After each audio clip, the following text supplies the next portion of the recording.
Uy, kuya, gabi na po ah. Hindi ka pa po ba matutulog? Marami pa akong gagawin eh. Bakit? Ikaw ba? Hindi ka pa ba matutulog? May tinapos lang po ako tapos medyo nahihilo po ako kaya iinom lang po ako ng tubig. We, totoo ba yan? Opo, kuya. Uy, malapit na pala yung birthday mo. Ano gusto mo? Wala po kuya. Alam ko naman pong mahirap po tayo magkakita. Makakain lang po tayo araw-araw at makasama ko po kayo. Okay na po ako dun. Sus, corny mo. Sige na nga, matulog ka na nga dun. Kuya, Maaga pa tayo bukas. kapag nakapagtapos po ako kuya, araw-araw po tayong kakain ng masarap at magmamasyal. Hindi na po tayo magtitiis sa hirap kuya. Corny mo nga, dun ka na nga.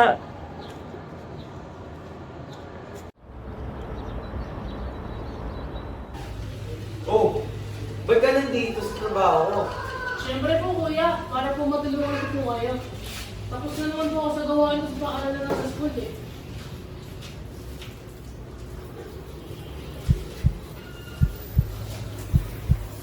Oh, tapos na ba kayo? Opo, boss. Malapit na, boss. Okay na tayo. Maraming salamat po. Ano nangyari sa'yo? Excited din mo? Okay lang po ako. Kuya, umuwi na po tayo. Marami na naman po tayo nalinis eh.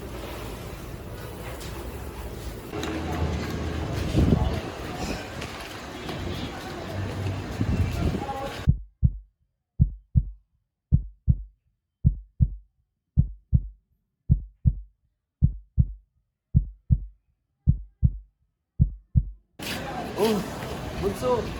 Okay ka lang ba? Okay lang po ako kuya. Sumakit lang po yung dibdib ko. Hindi ko nga po alam eh. Naku, dapat nagpa-check up na tayo. Sakitin ka pa naman nung bata ka. Wala po tayong pera kuya. Sapat lang po yung kinikita natin para sa mga bayarin. Minsan po, kulang pa.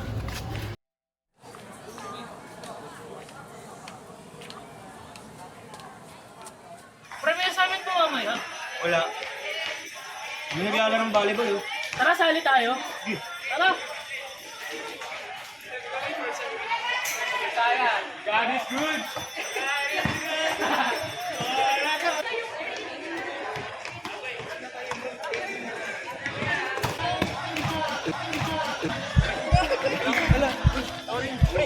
Uy ka lang! Uy! Uy! Uy! Ha?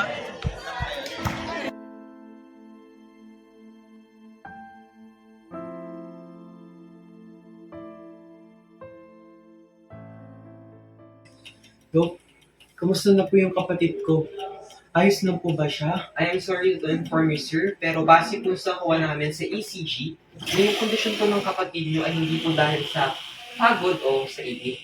Meron po siyang tinatawag na CHD or congenital heart disease po. And I am sorry, sir, but it may be critical na po. Ano?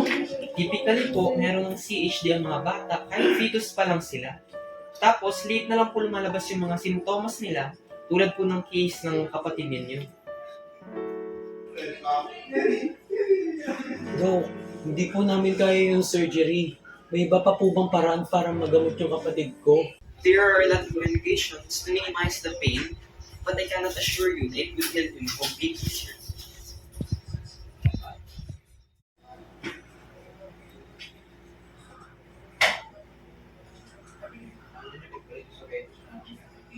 Kuya, asan ako?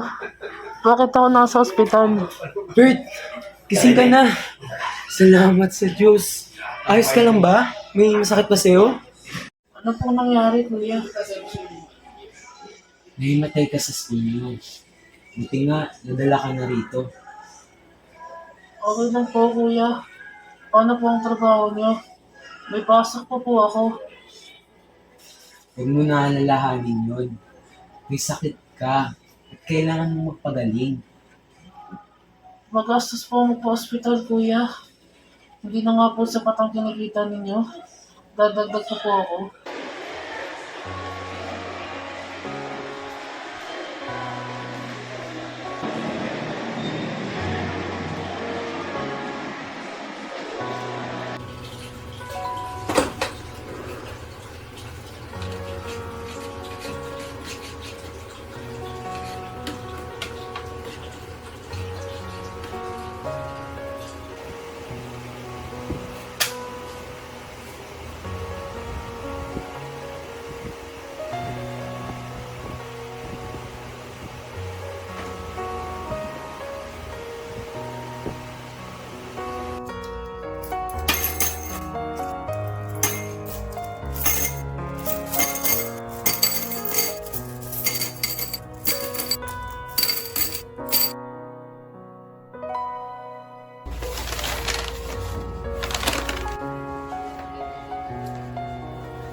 Happy birthday, Bert. Pasensya na, ito lang nahahanda ko sa'yo tuwing birthday mo. Pero wag ka mag-alala, nakaipon na ako ng sapat na pera sa pang-opera mo.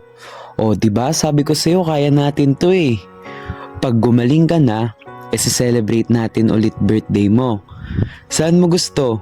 Jollibee, McDo, ililibre kita kahit saan man yan. Tapos bibisitahin natin sila mama. Mag-picnic tayo doon para extra special kasi sama-sama tayong lahat. Ayos, di ba? Kaya magpagaling ka ha. Huwag mo pagurin sarili mo. Kumain at mag-aral ka lang ng mabuti. Ako na bahala sa iyo. Happy birthday ulit, Bert. Mahal na mahal ka ni Kuya.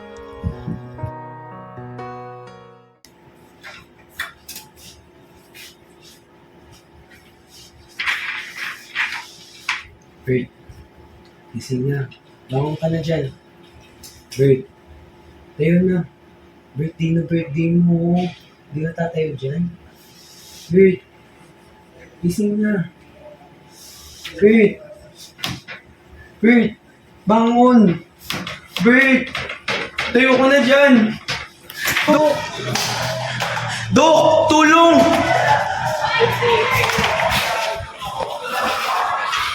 Sir, kami na po bahala sa pasyente. Kailangan niyo po Hindi. umalis. Kailangan niyo Hindi po umalis, pwede. sir. Sorry po, kailangan Hindi. po talaga.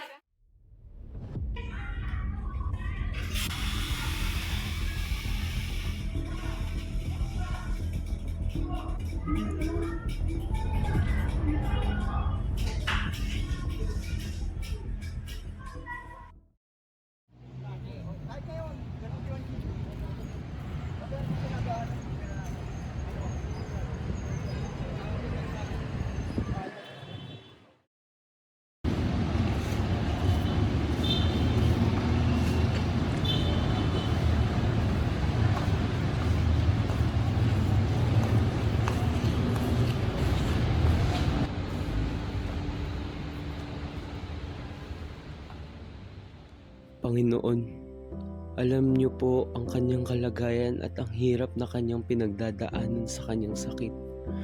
Panginoon, humingi po ako ng lakas at pag-asa para sa kanya. Naniniwala po ako sa inyong kapangyarihan at awa. Hinihiling ko po na ipakita ninyo sa amin ang inyong pagmamahal at tapag sa aming panahon ng pangangailangan. Dok, kamusta na po yung kapatid ko? Ayos na po ba siya? I'm so sorry, sir. Hindi na po kinaya ng katawan niyang lumakad. Ito po pala yung test na nakikita namin.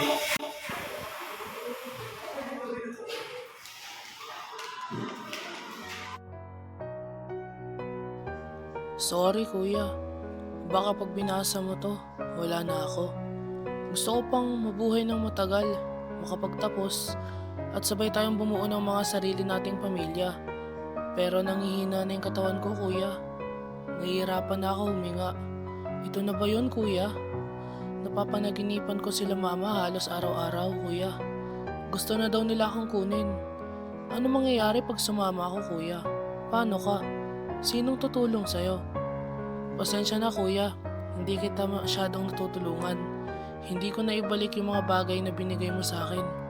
Pero salamat, kasi alam kong ginagawa mo ang lahat ng makakaya mo para sa ating dalawa. Kahit mahirap lang tayo, hindi ko kailanman na naramdaman na may kulang sa atin. Sana patuloy ka pang lumaban kahit gaano kahirap ang buhay, kahit hindi ko na yun makikita. Paalam kuya, mahal na mahal kita.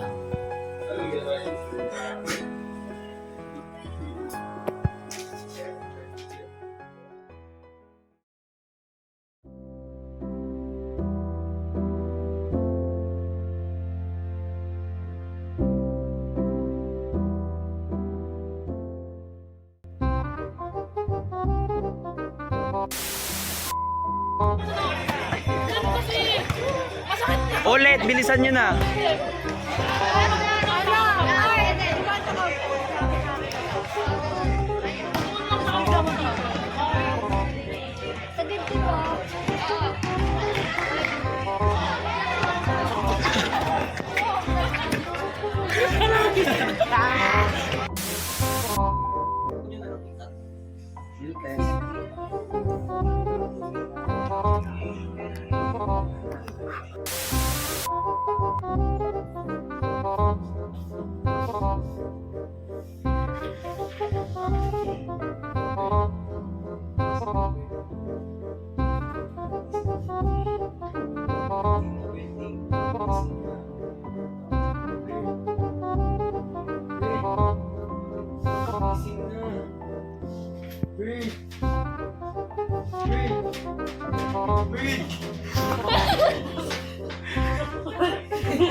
Kuya,